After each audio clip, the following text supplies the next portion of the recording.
Class 5-এ অথবা 6-এ পড়তাম। তো চাঁপাইনবাবগঞ্জের কোন একটা জায়গায় আমার নানা বাড়ি।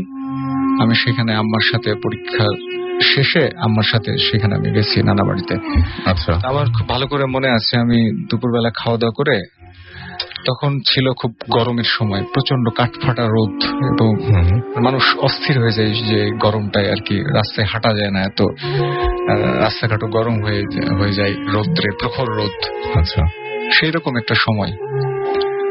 তো সেই সময় মানে দুপুরে ঘুমানোর আর বিকল্প থাকে না, মানে এত ক্লান্তি চলে আসে। তো আমি আম্মার সাথে দুপুরবেলা ঘুমিয়েছি। ঘুমানোর পরে আমার ঘুম 3টা সাড়ে 3টার দিকে ঘুমটা আমার ভেঙে গেছে। ভেঙে যাওয়ার পর আমার নানা বাড়ির সামনে একটা পুকুর আছে এবং পুকুরে সুন্দর করে ঘাট বাঁধানো আছে এবং পুকুরটার চারপাশে প্রায় 15-20টা তাল গাছ আছে এবং খুব সুন্দর একটা পুকুর। তখন বাজে 3টা থেকে 3:30। তো আমি ঘুম থেকে উঠে আমি ওই পুকুর ঘাটে গেছি। পুকুর ঘাটে গিয়ে আমি পানি নিয়ে হাত মুখ পরিষ্কার করছি, পানি নিয়ে খেলছি আর কি, এরকম একটা অবস্থা। তো ওখান থেকে সিঁড়ি দিয়ে ঘাট থেকে যখন উপরে উঠছি তখন আমি দেখছি যে একজন লম্বা মানুষ, প্রায় মানে 12 থেকে 20 হাত হবে এরকম লম্বা। আমার চেহারাটা আমার খুব মনে আছে, কিন্তু চেহারাটা বোঝানো যাবে না। এরকম একজন লম্বা মানুষ এবং মানে স্বাভাবিকের তুলনায় অনেক বিশাল দাড়ি এবং সাদা দাড়ি, এবং উনি সাদাটাকে কি বলে জব্বা পরে আছে, মানে পাঞ্জাবির টাইপের একটা পরে আছে। উনি দাঁড়িয়ে আছে ওনার হাতে একটা ছোট্ট পিঁড়ি মানে গ্রাম বসার জায়গা যেটা, এবং উনি সেটা দিয়ে বলছে যে বসো। তো আমি এটা দেখেই আমি ওখান থেকে দৌড় দিয়েছি। কিন্তু এই ঘটনাটা এত ছোট্ট সময়ে ঘটে গেছে এবং এমন অদ্ভুত ভাবে ঘটেছে যে মানে এটা আসলে ব্যাখ্যা করার কিছু নাই বা বলার কিছু নাই। মানে মেলটার কারণে আমি হঠাৎ করে মনে পড়ে গেছে, আমার মনে পড়ে গেছে। ঘটনাটা বলা যায় মনে আমার ছিল, কিন্তু ভাবছিলাম যে এটা তো ক্লাইমেটিক জায়গা নাই বা অত বিশাল কিছু নাই, ঘটেছে কয়েক সেকেন্ডের ভিতরে এবং আমি দেখেছি। সেটাই হচ্ছে আর কি। ওকে, সো আমরা কি নেক্সট ঘটনায় যাব নাকি? আমার দ্বিতীয় ঘটনাটা হচ্ছে আমার সিনিয়র ভাই এবং বন্ধু সোহাগ ভাই। উনি খুব কাছের একজন আমার। ওনার কাছে আমার এই ঘটনাটা শোনা। আমরা একসাথেই থাকি। ওনার দেশের বাড়ি হচ্ছে কুমিল্লা।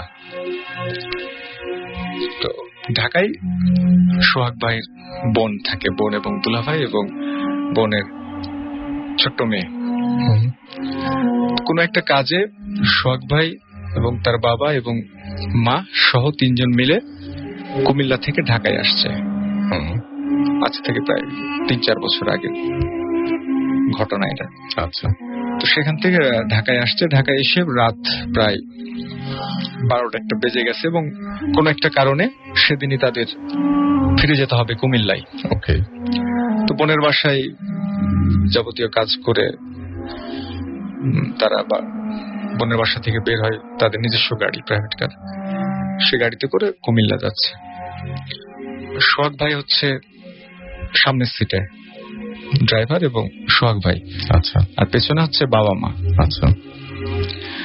তো গাড়িটা প্রায় ঢাকা থেকে 1-1.5 ঘন্টা চলেছে রাস্তায়, এবং ওনার ভাষ্য মতে উনি যেভাবে বলেছেন যে সেদিন মানে আকাশে খুব আলো ছিল, মানে পূর্ণিমা রাত এবং সবকিছু দেখা যাচ্ছিল।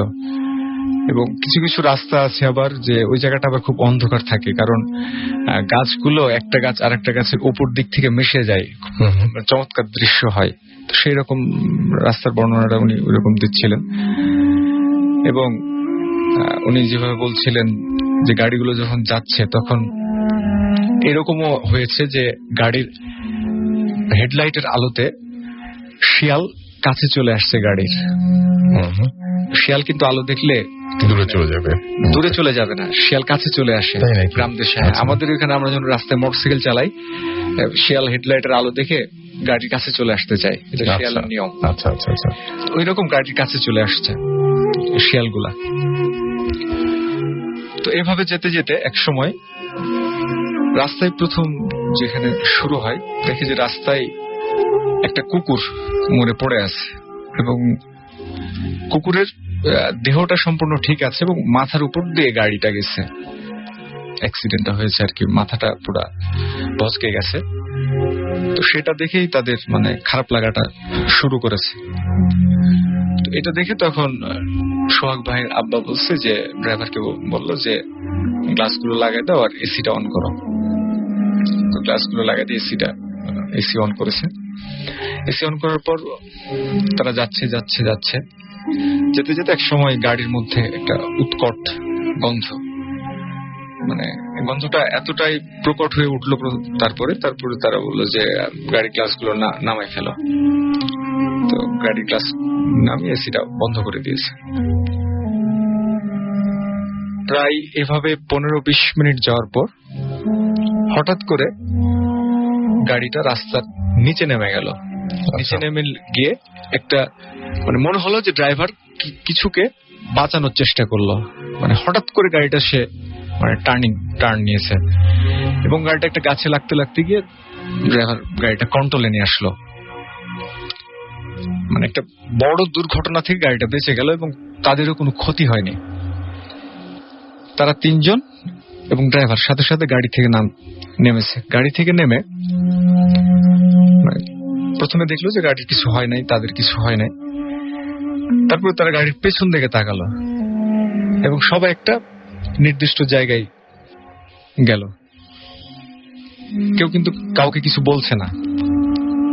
তো যাই হোক, যেহেতু কোনো দুর্ঘটনা হয় নাই, আল্লাহর রহমতে তারা কোন রকম কোনো ক্ষতি হয় নাই তাদের, জাস্ট গাড়িটা জায়গায় লাগতে গিয়ে লাগে নাই, লাগলে হয়তো অনেক বড় দুর্ঘটনা ঘটে যেত। এটার পরে তারা আবার গাড়িতে উঠে ড্রাইভারকে বলে যে সাবধানে গাড়ি চালাও। কিছুক্ষণ পর সোহাগ ভাইয়ের বাবা ড্রাইভারকে বলছে যে ঘটনা কি ঘটেছিল। তখন ড্রাইভার বলছে যে স্যার আমি পরে বলবো আপনাকে। পরবর্তীতে তারা 4 জন মুখোমুখি হয়। পরবর্তীতে ঘটনাটা এই ঘটেছিল যে গাড়িটা নিয়ে আসার সময় ড্রাইভার দেখছে যে সামনে এক স্তূপ, মানে এটাকে এক তাল বলতে পারেন অথবা এক বস্তা পরিমাণ বলতে পারেন, মাংস রাস্তার মাঝখানে পড়ে আছে। আচ্ছা। এবং সেই মাংসে মাছি উঠছে। পুরো জায়গাটাতে মানে মাংসের উপরে মাছির স্তূপ এবং মাছি ঘোরাঘুরি করছে। এটা দেখে ড্রাইভার গাড়িটা মানে মাংসের উপর দিয়ে তো আর গাড়ি নিয়ে যেতে পারে না, তো স্বাভাবিকভাবে আমাদের খারাপ লাগে। সে মাংসটাকে বাঁচানোর জন্যই ড্রাইভার গাড়িটা হঠাৎ করে টার্ন নিয়েছে। এই কথাটা যখন বলে তখন সোহাগ ভাই বলছে যে আমিও তো দেখেছি। বাবা তখন বলছে যে হ্যাঁ আমিও তো দেখেছি।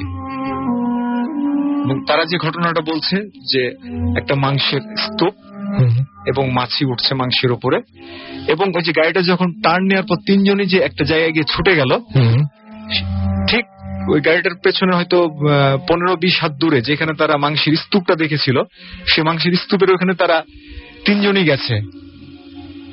মানে কেউ কিন্তু তখন কাউকে বলে নাই যে আমি এটা দেখেছি। 3 জনই গিয়ে ওখানে খুঁজছে, কিন্তু দেখে যে কিছুই নাই, পরিষ্কার রাস্তা। অথচ একই জিনিস তারা 3 জনই দেখেছে, যে একটা মাংসের স্তূপ রাস্তায় পড়ে আছে এবং সেখানটাতে মাছি উঠছে। তো সোহাগ ভাই বলছিলেন যে এখন একটা ভুল জিনিস 3 জন একইভাবে একসাথে দেখতে পারে না। এবং ড্রাইভার যেভাবে বলছে তার সাথে সোহাগ ভাইয়ের কথা মিলে যাচ্ছে, সোহাগ ভাই যেভাবে বলছে তার সাথে তার বাবার কথা মিলে যাচ্ছে, এবং ওই মাংসের স্তূপ।